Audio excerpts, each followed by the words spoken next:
Claro que sí, doctor. Muy buenas, me presento. Mi nombre es Miguel Ángel Restrepo. Yo soy residente de tercer año de pediatría de la Universidad CES. Primero, confírmeme, por favor, algunos si ven la pantalla bien. Sí, Perfecto. Hoy vamos a hablar del tema de enuresis. Me concentré principalmente como las claves clínicas y las indicaciones pues, de todos los manejos y cuándo debemos remitirlo a una valoración pues, por cirugía pediátrica u urología. Esta es la tabla de contenidos que vamos a ir desarrollando. Y primero quería empezar hablando de por qué es importante hablar de este tema. Realmente es una patología bastante infravalorada. Muchos médicos no se le da la importancia que este merece, sabiendo que puede tener un impacto emocional, social, familiar y en calidad de vida de todos nuestros pacientes. Es una patología real que tiene una fisiopatología estructurada, por lo que se le debe dar toda la importancia y se le debe dar un manejo adecuado. Es también bastante común. Se habla que los trastornos miccionales en general constituyen el 40% de todas las consultas de nefrología pediátrica, siendo la enuresis una de las más comunes presentadas y también puede ser muy presente y muy frecuente en la consulta de pediatría general.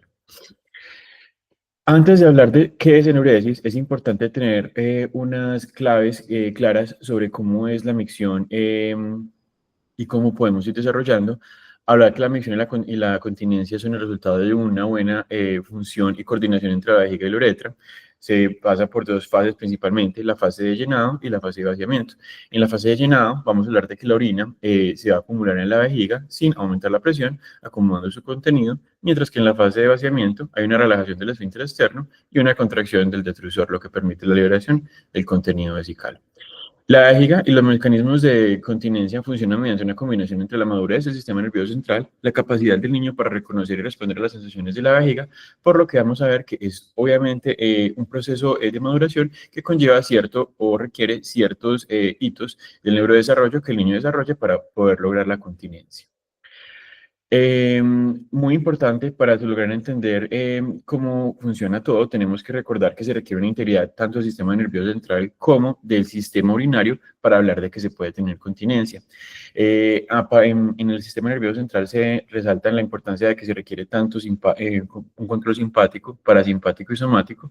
Frente a la parte simpática es lo que se encarga principalmente de todo lo del almacenamiento. La estimulación primática permite que el detrusor se mantenga relajado y puede almacenar la orina de manera adecuada. Vamos a ver que incluso hay ciertos medicamentos, como voy a mencionar a más adelante, que pueden ser agonistas de lo simpático, precisamente del beta 3, que se encuentra principalmente en el músculo liso y puede ser un medicamento que, a pesar de que no tenga tanta evidencia en uresis, se ha estudiado.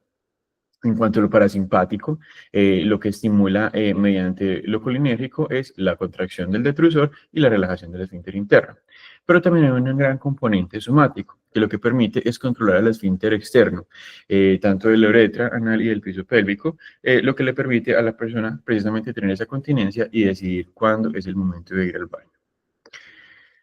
Cuando se realiza el control de esfínteres, vamos a ver que es normal, claramente, al nacer no tener un control de esfínteres y son fisiológicamente incontinentes. Se produce principalmente de manera refleja esa relajación del esfínter y esa contracción del detrusor, principalmente por reflejos sacros a nivel pues, parasimpático en la región sacra. Y a medida que se va desarrollando, se inicia con una capacidad de percibir el llenado de vejiga que lo ya es capaz de transmitir este mensaje, que el niño sea capaz de indicar a un cuidador que tiene la vejiga llena, posteriormente adquiere la capacidad para inhibir la contracción del detrusor y logra luego, más adelante, lograr una iniciación de la micción de forma consistente, coordinada, mediante la contracción del detrusor y la relajación del esfínter. Vamos a ver que todo esto de la continencia, tanto urinaria como fecal, va a estar bastante relacionado una con otra. Realmente, en la mayoría de los pacientes se inicia con una continencia fecal, logrando una continencia fecal, y posteriormente la miccional diurna, y mucho más adelante, se habla que incluso meses o años, pasamos al control nocturno. Pero se puede hablar de que más o menos el 10% de los pacientes logran tener una continencia tanto fecal como urinaria al mismo tiempo. Adicionalmente, otro de los factores que nos permite hablar de que tengan una continencia, sobre todo en la noche, bastante coordinada es la capacidad vesical. a medida que crecemos, la vejiga también crece y permite un almacenamiento mayor de la orina, lo que permite pasar mayor tiempo sin necesidad o requerimientos de ir al baño, y eso tiene pues alguna importancia, sobre todo en enuresis, como vamos a ver que se ha identificado que los pacientes con enuresis algunos pueden tener capacidades vesicales disminuidas. Entonces, cuando hice la charla, una de las preguntas que me hice posterior a ver todo eso, ¿cuándo iniciar el entrenamiento de los pacientes pediátricos, del paciente para ir al baño?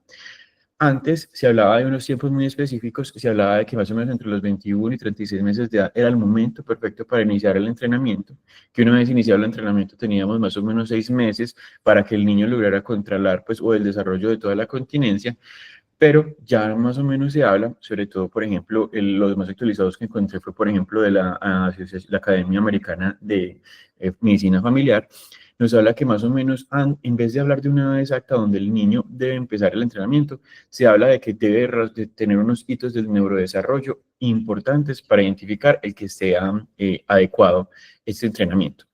Los que más resalto es la capacidad para caminar, el vestirse y desvestirse, la capacidad de seguir instrucciones y la capacidad de expresar de manera consciente la necesidad de la sensación de tener la vejiga o el recto llenos. Hay otros signos muy importantes que nos hablan de que ya tiene una madurez suficiente para iniciar ese entrenamiento, que es que él tenga una capacidad de imitar el comportamiento de los otros para ir al baño, expresar el deseo de usar el baño o demostrar cierto control frente a este.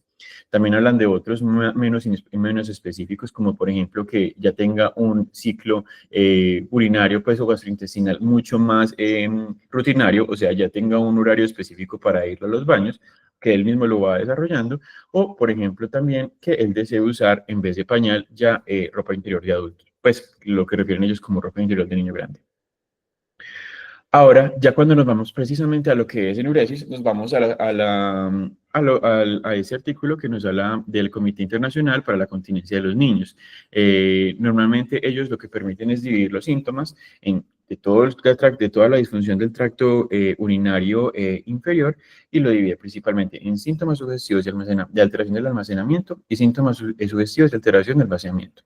Para enuresis nos vamos en los de almacenamiento, en los que está la frecuencia, en la incontinencia urinaria, la urgencia urinaria y la nicturia. Aquí nos concentraremos en la incontinencia, que puede ser continua o intermitente. Continua es que no tiene horario, el niño puede presentar pues, incontinencia en cualquier momento. La intermitente, que a su vez se va a dividir en diurna o enuresis. La diurna es solamente cuando tenemos incontinencia en el día, y la enuresis, como la definiré pues en la siguiente diapositiva, es la incapacidad o la incontinencia durante la noche. Ya luego lo clasificaremos en monosintomática o sintomática, dependiendo si presenta otros síntomas, otros signos o síntomas de disfunción del tracto urinario inferior, y contando pues especificando que la nicturia puede estar presente con la incontinencia, con la enuresis, considerándose una monosintomática o primaria o secundaria, que la primaria o secundaria no se clasifica dependiendo si es una patología primaria del sistema urinario o no, sino que se clasifica dependiendo si el niño ya lograba tener una continencia urinaria a los 5 años, que ya voy a hablar un poquito porque a esa edad, o no. En la primaria nunca logró la continencia y siempre estuvo con episodios de incontinencia durante la noche. Mientras que en la secundaria vamos a hablar que tuvo un periodo de al menos 6 meses en los cuales el niño logró tener continencia completa en la noche sin ningún accidente. Ahora, ¿qué se habla de enuresis? La enuresis es la incontinencia urinaria patológica durante el sueño.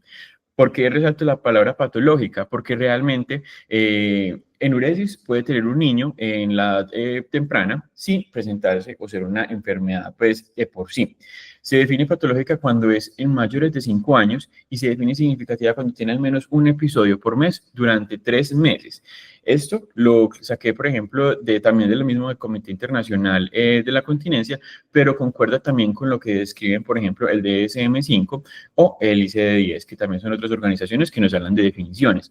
Aquí, si nos resaltamos, vemos que, por ejemplo, hay lo que yo dije 3 meses, pero aquí dice 6 meses, y es porque aquí en este artículo se usó con lo de la sociedad o de continencia del 2006, pero se actualiza cada 10 años, y en el 2016 se actualizó para concordarse con el resto de organizaciones y quedó también en 3 meses.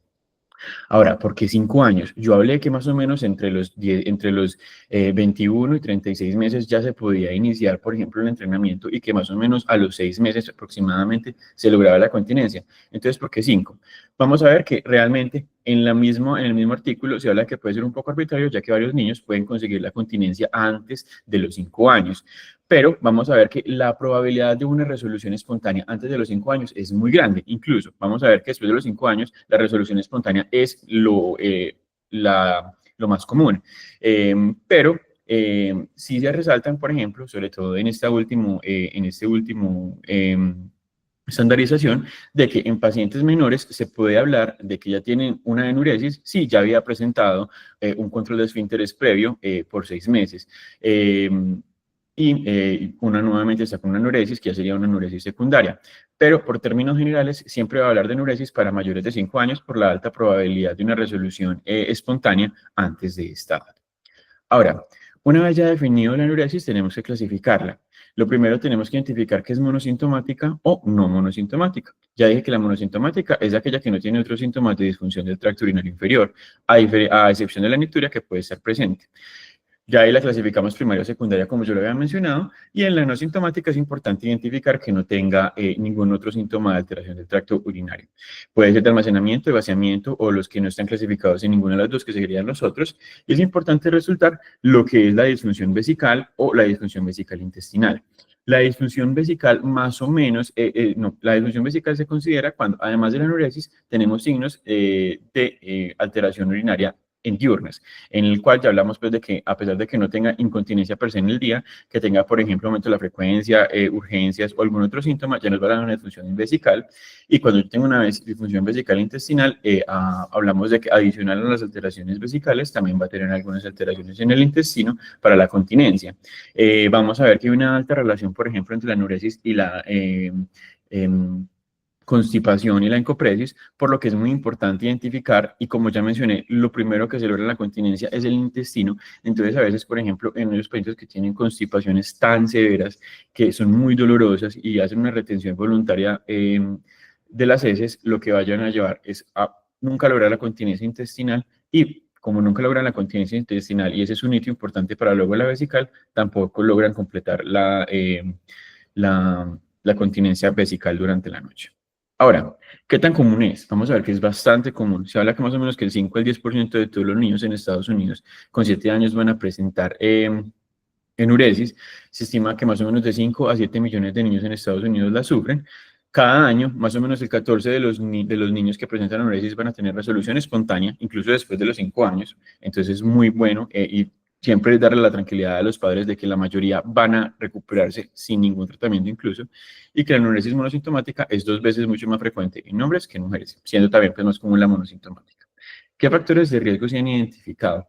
Sí, se ha visto que tiene una cierta predisposición familiar y genética. Se habla de cuando ambos padres tuvieron enuresis, más o menos se tiene el riesgo de 77% de presentarlo, mientras que solamente un padre ya te da una conferencia de un 44% de presentar enuresis.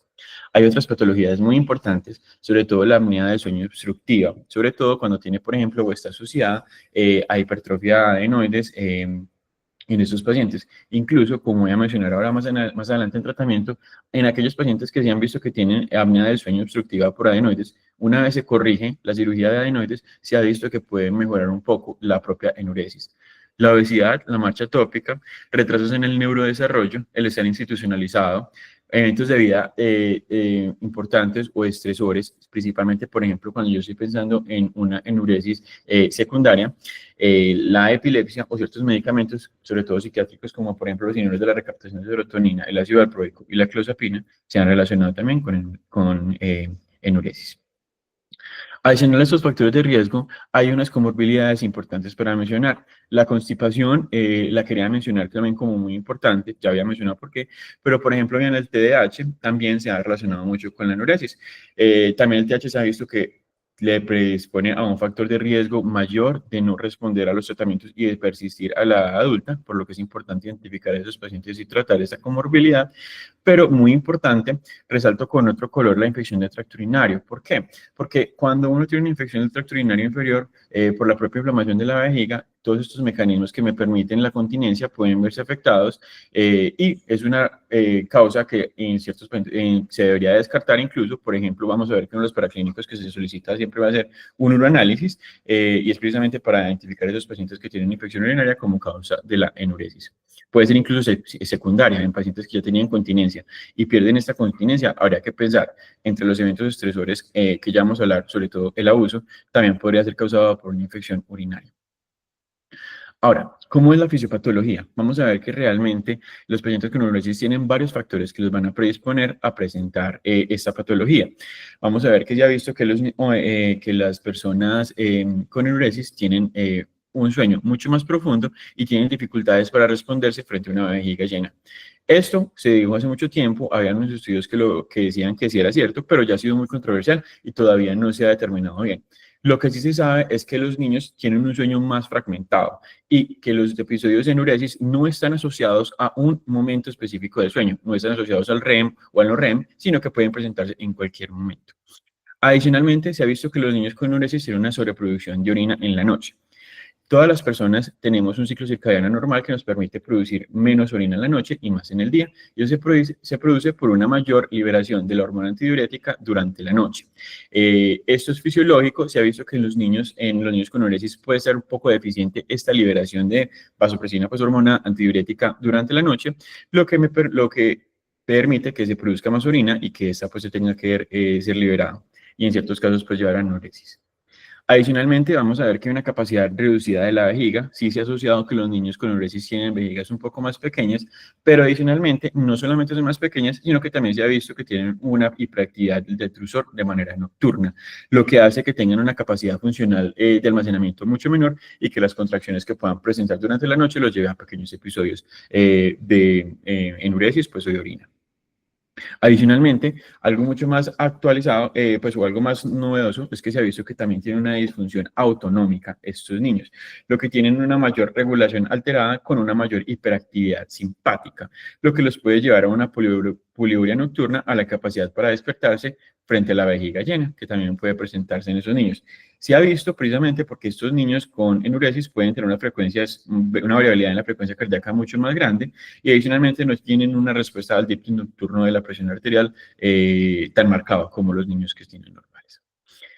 Cuando hablamos de la enuresis secundaria, normalmente, como ya mencioné, son los que ya tuvieron un momento de continencia y luego lo perdieron. Tenemos que buscar una patología de base siempre y puede ser el primer síntoma para un problema médico. Ya les mencioné, los eventos estresores son muy frecuentes y se tiene que abordar y estudiar esto, algún momento estresante, por ejemplo, el divorcio de unos padres o algo relacionado con el colegio, pero siempre pensar también en el abuso como uno de los síntomas que puede presentarse y siempre se debe indicar al respecto. Pero adicional a todo lo social que puede presentarlo, también hay causas médicas propias que me pueden llevar o me puedan generar una enuresis en la noche. Destaco, por ejemplo, la diabetes, pues, debido al aumento en la liberación, pues, debido pues, a que la glucosuria arrastra agua, puede presentar mayor producción de orina, lo que lleva pues, a que requiera más orina, y esto puede llevar a episodios de enuresis.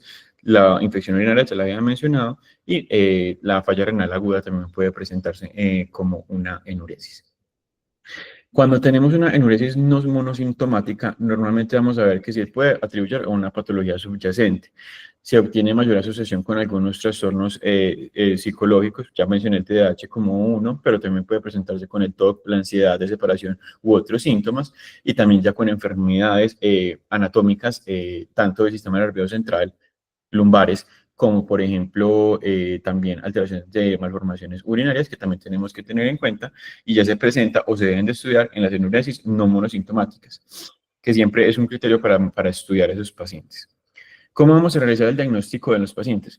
Lo primero que debemos hacer es una buena clasificación, ver si es monosintomática o no monosintomática, si es monosintomática primaria o secundaria, si no es monosintomática, ver si cumple criterios para una disfunción vesical o una disfunción vesical intestinal. También tenemos que ver el patrón de la enuresis, cuántos números de episodios por semana está presentando el número de episodios por noche. También tenemos que ver el patrón de ingesta que está presentando el niño, cuándo es la última bebida del niño y si él toma algún diurético, específicamente el café. Lo hablaban bastante. Obviamente el café tiene una capacidad diurética, además de que es un energizante, entonces la toma de café puede asociarse con enuresis y es una de las cosas que tenemos que hacer, es quitarlo en caso de que el niño lo esté tomando. Ver si algún tiene algún desencadenante o una comorbilidad importante, ver cómo es el hábito intestinal, si ya tiene continencia intestinal, TDAH, SAOS. Tenemos que evaluar bien el neurodesarrollo del niño, si está presente algún evento traumático o importante en el niño, y bien qué intervenciones previas se habían realizado, qué tan efectivas sean y qué tanta carga emocional tiene en el niño y en la familia la enuresis. Al examen físico vamos a ver que en la mayoría de los niños va a ser completamente normal y el objetivo de este principalmente es descartar ciertas patologías de base que tienen un tratamiento pues, estructural o alguna alteración que me permiten ver. Entonces tengo que ver cómo es el patrón de crecimiento, cómo es la hipertrofia, si tiene signos de hipertrofia amigdalina o pues, signos de atopia, ver si hay humedad en la orina en el momento de la evaluación, para que nos va a hablar de una disfunción diurna y ya nos habla pues de una disfunción vesical, ver si tengo palpación de fecalomas, que nos hablará de constipación, siempre evaluar alteraciones lumbosacras. En caso de una sospecha pues, de alguno de sus síntomas, tenemos que hacer alguna imagen para correlacionar y un examen neurológico bastante exhaustivo. Esta es una lista de chequeo que encontré que lo que me permite es evaluar que se estudie todo lo necesario para ver si tiene unos signos de alarma de que requieren algún estudio importante. Es todo lo que ya había mencionado pues realmente en las presentaciones previas, entonces no me detendré el día de hoy. Otra cosa muy importante es hacer un diario de emisiones, lo que me permite registrar los patrones de emisión y la producción de orina a lo largo de varios días y evaluar si es realmente una enuresis monosintomática o no monosintomática y me permite obtener información de la capacidad vesical y la producción de orina. No solamente es anotar cuando tiene un accidente, sino más o menos calcular cuánto produjo, si es posible, o si el niño está usando pañal, pesar cuánto está pesando el pañal para poder medir, aunque por ejemplo vamos a ver que el uso prolongado de pañal no está tan recomendado, precisamente porque no les permite, pues uno estimula para que el niño se levante para ir a orinar. También hay que ver la cantidad de orina que produce en cada micción, la frecuencia de estas, cuántos episodios de nicturia tienen en la noche y cómo es la ingesta de líquidos. Este es un ejemplo que encontré de cómo debe ser el diario. Normalmente se habla de que puede usarse solamente pues con 3 o 4 días para los síntomas diurnos, que es igual pues efectivo y es mucho más adherente que cuando se hace por periodos más prolongados, y el diario nocturno sí se recomienda pues principalmente por 7 días. En cuanto a pruebas diagnósticas, cuando tenemos una enuresis nocturna monosintomática, realmente no requiere muchas pruebas. El uroanálisis es suficiente como una evaluación inicial. Ya en caso de que tú tengas una sospecha de una enfermedad sistémica, pues solicitarías un hemograma o un panel metabólico. En tal caso de que no, con una uroanálisis que es claramente suficiente, me permite identificar no solamente las infecciones urinarias, sino, por ejemplo, en aquellos que yo puedan tener o no, por ejemplo, diabetes, ver que tenga glucosuria como algún otro diagnóstico y es suficiente en la mayoría de los casos. La imagen no se requiere de rutina y en caso de que usted la solicita, la ecografía, más o menos si usted sospecha una déficit o una alteración anatómica estructural o cuando tengamos una enuresis no no sintomática refractaria, sea monosintomática o no monosintomática, siempre solicitar una imagen o una radiografía de abdomen si lo que yo sospecho es una constipación para lograr pues ver y ser más objetiva al respecto. Los estudios urodinàmicos se deberían hacer cuando tengamos una disfunción vesical, que ya mencioné es cuando tiene síntomas diurnos, sospecha de una obstrucción anatómica, una vejiga neurogénica o una enuresis monosintomática o no monosintomática que sea refractaria. Este es un algoritmo que lo que me permite es identificar esos pacientes que tengan factores de riesgo, ya sea por el examen físico o que tengamos pues, alguna alteración en el examen inicial que sería el uroanálisis de unos estudios mayores o más determinados. Si no, realmente el único estudio necesario va a ser el uroanálisis. En cuanto al tratamiento, tener en cuenta siempre el estado mental del niño, qué expectativas tiene la familia frente a esto y qué tantos problemas tiene este problema con los niños y con la familia per se. Recordarles, muy importante, que la mayoría tiene resolución espontánea, sin ningún tratamiento incluso, por lo que lo más importante es dar tranquilidad y explicarle que es un proceso que resolverá con la maduración del sistema nervioso y la maduración propia del niño. Y es muy importante, una vez se decida hacer tratamiento, definir los objetivos, ¿cierto? Si el objetivo es estar seco en ocasiones particulares, como por ejemplo cuando haya una fiesta o una pijamada o un campamento, si yo quiero que él tenga continencia en esos momentos, o si lo que yo quiero es una continencia continua, o reducir pues la cantidad de noches que presenta mojados. También es importante ver cuál es la reducción del impacto que tenga en los niños y la familia, o si el objetivo es evitar la recurrencia. Siempre que presentemos estreñimiento o constipación, antes de hacer un tratamiento propio de la enuresis, es importante hacer el tratamiento de estos, ya que el tratamiento de la encopresis y el estreñimiento solitos me pueden mejorar todo la enuresis y es importante pues, realizarlo como un primer paso.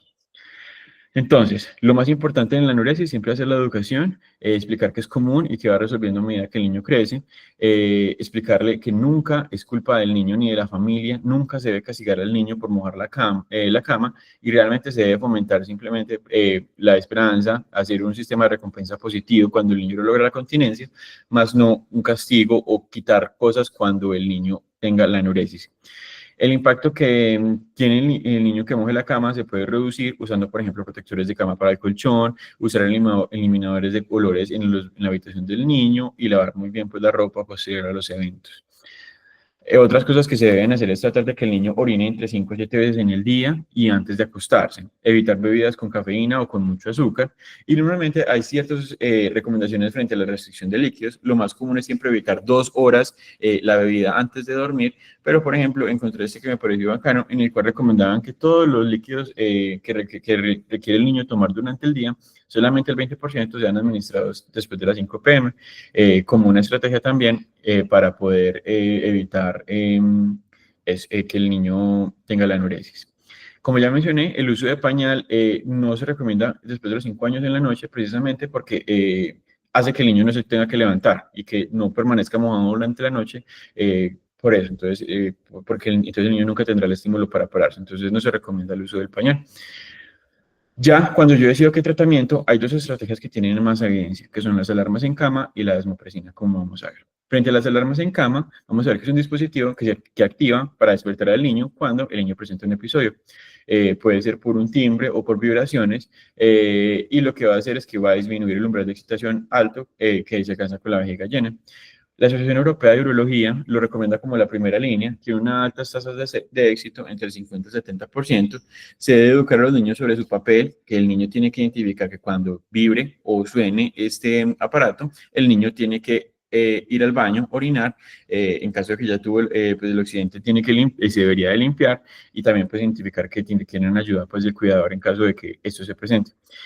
El tratamiento debe ser por de más o menos de 8 a 20 semanas. Se dice que no mínimo 4 semanas para ver respuesta y se debe de evaluar después de 3 meses. Si no logramos alguna mejoría, descontinuarlo, a menos pues de que el paciente tú le veas mejoría y que la familia está motivada para continuarlo. De resto, se deben de buscar otras estrategias. ¿Cuándo no es la mejor idea usar una alarma de cama? Cuando la familia no quiere, cuando el niño no está motivado o cuando la anorexia ocurre de manera muy poco frecuente, precisamente porque la alarma sonará poco y el niño tendrá un poco estímulo o un poco llamado frente a este. Vamos a ver cuando tenemos una dificultad muy grande o que la enuresis pues tenga una alta carga frente a los cuidadores o al niño, tampoco es la mejor opción, o cuando el niño pues duerme con hermanos y obviamente el sonido de la alarma los puede despertar. Debemos evaluar las respuestas a las 4 semanas, para hablar cómo está respondiendo, determinar si hay signos o no de respuesta temprana y más o menos se habla de que tiene que tener más o menos un mínimo de 2 semanas sin ningún accidente como para considerar que que es exitoso el tratamiento, aunque ya mencioné que es mínimo 3 meses de tratamiento.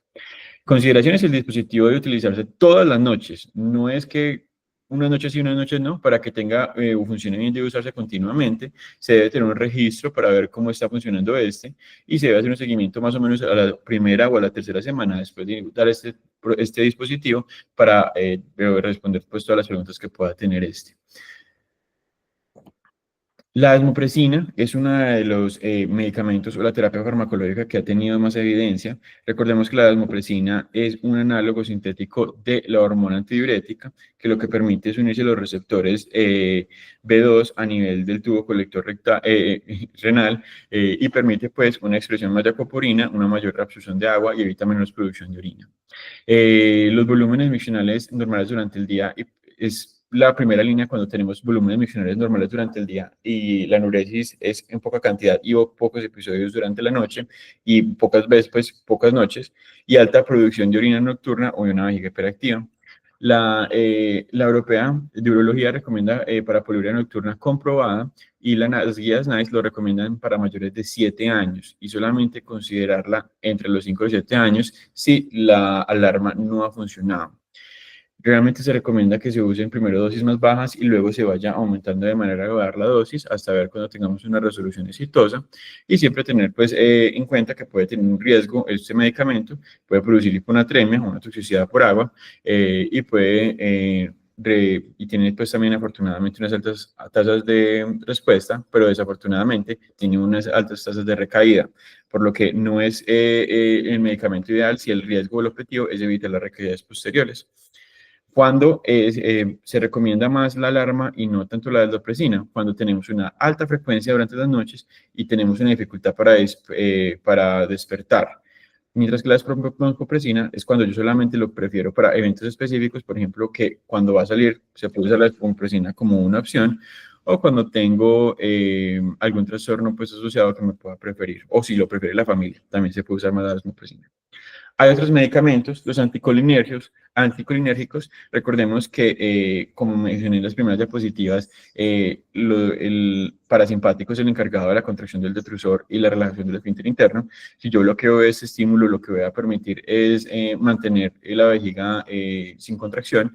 Pero realmente para enuresis en sí tiene una evidencia muy modesta y normalmente tiene mayor evidencia cuando se usa combinada junto con la desmopresina. Está indicada principalmente en enuresis con síntomas diurnos, que nos habla de una disfunción vesical, o en aquellos pacientes que tengamos falta de respuesta o una respuesta parcial con el uso de la desmopresina. No se debe utilizar solo para enuresis cuando no tenemos síntomas diurnos y no debe usarse en combinación con la imipramina, que es el otro medicamento que se ha usado de manera histórica para la enuresis. Puede seguir mejorando hasta 6 meses con su uso y se puede repetir tratamientos combinados si una vez tuvo respuesta pero recayó, se puede volver a usar. Muy importante, los anticolinérgicos se asocian con estreñimiento, entonces si la comorbilidad es el estreñimiento, esta debe ser tratada antes de usar este medicamento. Los tricíclicos son otro medicamento que se ha usado históricamente para estos pacientes. Normalmente se usa antes de acostarse. Se usa solamente si el resto de medidas no dieron resultados o están contraindicadas por alguna razón. Las guías NICE incluso no los indican como primera línea. Ya mencioné, las primeras líneas son la alarma y la desmopresina. Solamente si no hay respuesta y realmente pues tiene unas bajas tasas de respuesta, solamente del 30-50%, y los efectos adversos que pueden tener estos medicamentos son grandes, por los que solamente usarlos en caso pues, de refractariedad al tratamiento. Hay otros tratamientos que se han visto que pueden o no tener, la evidencia es muy controversial o es pobre, pero que se han estado estudiando de ver cuáles pueden tener alguna utilidad en los pacientes. Resalto, por ejemplo, el mirabegrón, es un agonista simpático beta 3, que ya ha visto pues algunas utilidades, sobre todo en pacientes que tengan una hiperactividad del detrusor, ¿cierto? En enuresis no tiene la mayor evidencia, pero sí se ha visto. Resalto también, por ejemplo, lo que ya les había mencionado de que las alteraciones pues, de los desórdenes, sobre todo las apneas de sueño obstructivas, cuando se resuelven o son tratadas de manera quirúrgica, sí mejoran mucho la enuresis de los pacientes, pero hay otros medicamentos pues, que se han visto y que tienen poca evidencia, pero se han estudiado, que es como el uso de la indometacina combinada con la desmopresina, usar, por ejemplo, la fluoxetina inhibidor de la recaptación de serotonina, usar, por ejemplo, procedimientos como, por ejemplo, la estimulación nerviosa, que no tiene la mayor evidencia para enuresis, al igual que el biofeedback, tampoco he tenido tanta evidencia para enuresis. Resalto la acupuntura, que la acupuntura previamente, pues antes no se tenía tanta tanta, siempre pues, se había subestimado. La acupuntura no tiene la mayor evidencia, pero sí tiene una, podría más adelante con más estudios encontrarse que sí pueda recomendarse a los niños como alguna terapia para la enuresis refractaria. Ahora, ¿cuándo debo mandar yo al urólogo a los pacientes con enuresis? Recordemos pues que en nuestro medio no hay un urólogo pediatra, entonces en caso sería para el cirujano pediatra. Cuando yo tengo una enuresis cuyos síntomas no mejoran con la terapia estándar, y en tal caso es para descartar que no tenga alguna malformación anatómica. Antes de enviarlo, pues obviamente hacer una imagen, estudiarlo tú, y si ya pues tú no encuentras, es indicación para enviarlo, al igual que pues para el nefrólogo pediatra. Cuando tengamos una evidencia de malformaciones del tracto urinario, cuando yo tengo asociado a la enuresis infecciones recurrentes del tracto urinario, cuando yo tengo una sospecha de alguna enfermedad renal crónica o cuando yo tengo una sospecha de una polipsia o enfermedad renal, que todos los habla de una causa estructural o un daño propio de estos, en tal caso, siempre se debería enviar para mayores estudios a estas especialidades. Y ahora para concluir, el control del esfínteres en la mayoría de los niños alcanza alrededor de los 18 a los 3 meses. Es crucial la realización de una buena historia clínica para identificar los factores de riesgo, determinar si es primaria o secundaria, monosintomática o no monosintomática. No es necesario la realización de estudios diagnósticos en todos los casos, solamente el uroanálisis como un examen inicial tamizado que para todos. Y el manejo debe ser multidisciplinario. Lo más importante siempre va a ser la educación y tener en cuenta el impacto emocional y comportamental que puede tener esta patología. Y se requiere un alto compromiso de los pacientes para un adecuado manejo. Muchísimas gracias.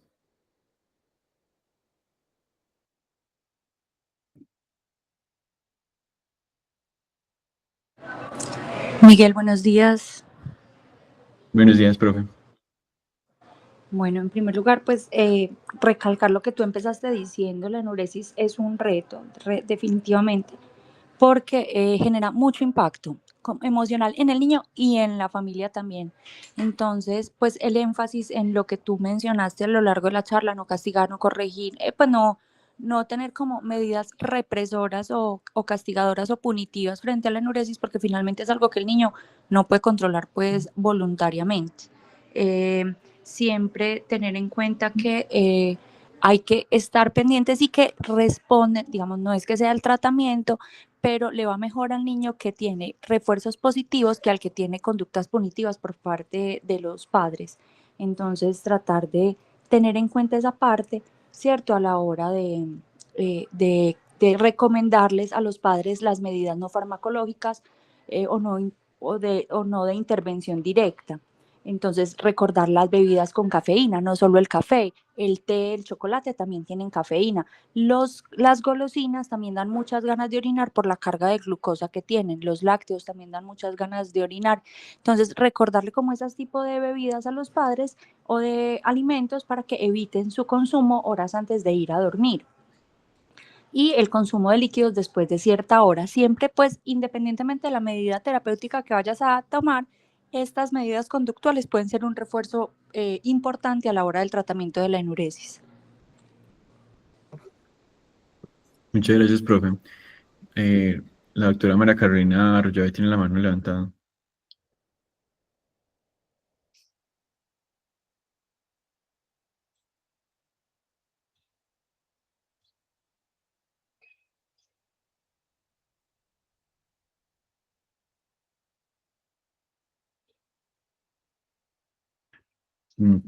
El doctor Abraham Alberto Chams también tiene la mano levantada. Hola, doctor, muy buenos días. Muy buenos días, doctor. Bueno, yo pienso que yo creo que a través del tiempo hemos tenido la oportunidad como de, de, de revisar este tema y por lo menos desde hace muchos años hemos visto pasar como por muchas fases. Yo recuerdo mucho cuando importaban las alarmas, después cuando llegó la vasopresina, pero yo creo que tu seminario tiene algo grande, ¿cierto? Lo primero, si hablamos de una verdadera enuresis monosintomática, es un proceso de maduración normal que tiene el sistema urinario, el árbol urinario, y debemos como médicos evitar caer en la medicalización, ¿verdad? Eso es un primer mensaje grande. Yo pienso que el segundo mensaje es dedicarle tiempo a hacer una buena anamnesis a los pacientes, un buen examen físico.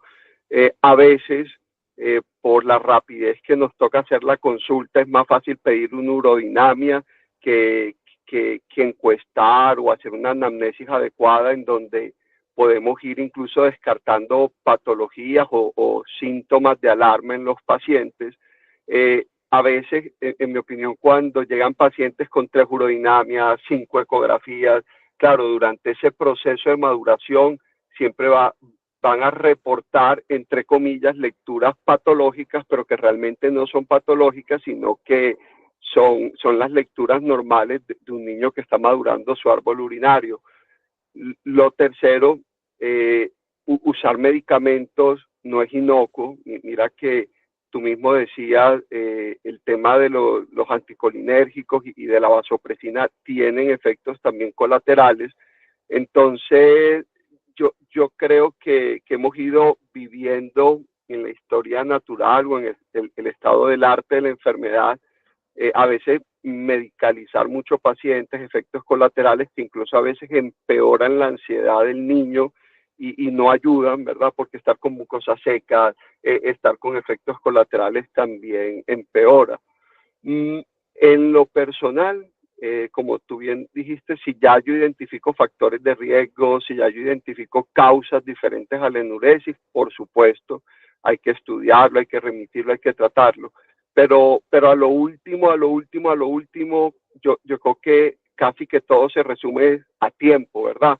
Simplemente, hombre, colocarle un protector al colchón, disminuir la ingesta de líquidos antes de dormir, enseñarle a los papás qué alimentos evitar en la tarde y en la noche, y eso va a disminuir la ansiedad del niño. Bueno, y lo último que quiero reforzar es lo que dijiste, qué problemas está teniendo el niño en el colegio, con el cuidador, con los compañeros, con el tema del bullying. No siempre el tema es por una alteración anatómica, sino también un tema psicológico que va a repercutir obviamente también en ese proceso normal de la continencia. Es muy interesante poder ver la evolución de la enfermedad y poderla ver un poco más de nuevo como un proceso normal de la maduración del árbol urinario en los niños. Muchísimas gracias, doctor. La doctora Natalia Herrera tiene la mano levantada. Sí, buenos días, doctor. Muchas gracias por la presentación, estuvo muy interesante y completa.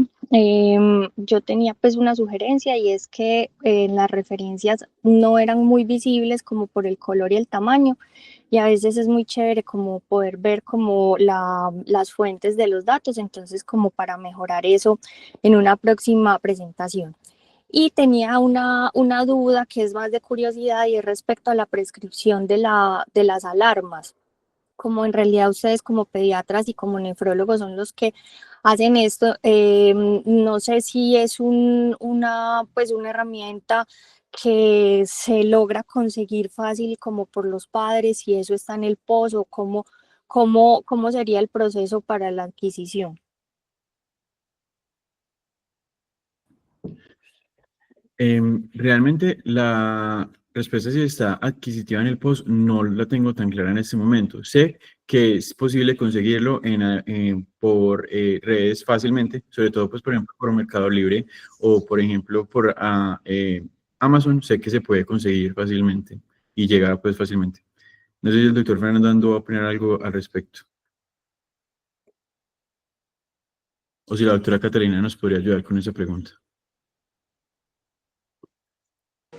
La verdad es que no las suelo usar, entonces desconozco pues el proceso tanto de su prescripción como de su consecución.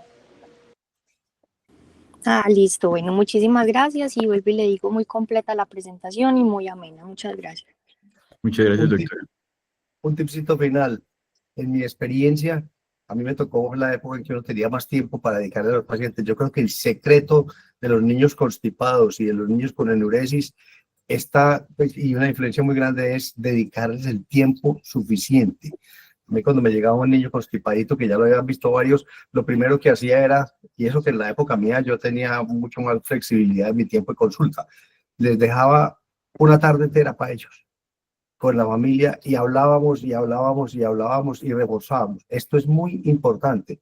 Primero que todo, pues porque se le dedica todo el tiempo y segundo, porque el paciente se siente bien acompañado y bien protegido y prestárseles uno siempre, estoy listo para ayudarles en el momento en que ustedes quieran. Mi teléfono, yo siempre daba mi teléfono a que me llamaran. En esa época no había celulares, entonces era un poquito más fácil la intimidad de uno, pero el de mi casa lo tenían todos, de modo que eso es muy importante, ese tipcito, la relación con el niño y con la familia y dedicarle, como decía Abraham, el tiempo suficiente. Eso era todo. Muchísimas gracias, doctor. ¿Alguna otra intervención?